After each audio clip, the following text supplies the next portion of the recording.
कवन रंग तुलसी के पतवा कवन रंग मोजरे हो।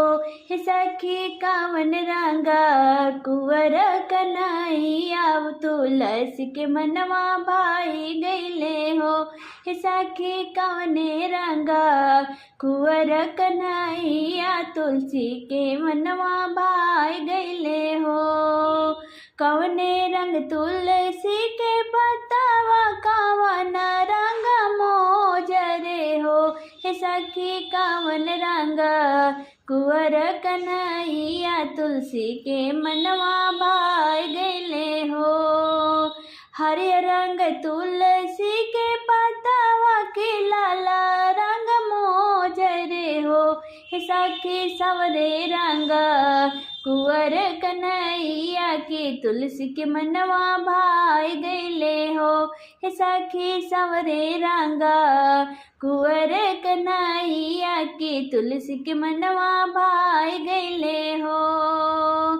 हरे रंग तुलसी के पतावा के लाला रंग मोजरे हो।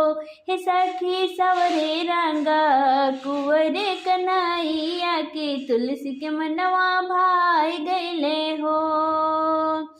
कापी है तुलसी के पतावा कापी है मोजरे हो।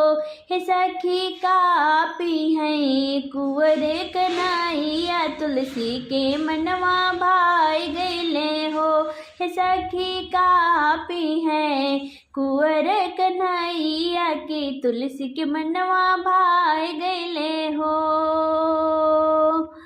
कापी है तुलसी के पतवा कापी है मोजरे हो। हे सखी कापी है कुंवर कन्हैया के तुलसी के मनवा भाई गईले हो। जल पी है तुलसी के पतवा दूध पी है मोजरे हो।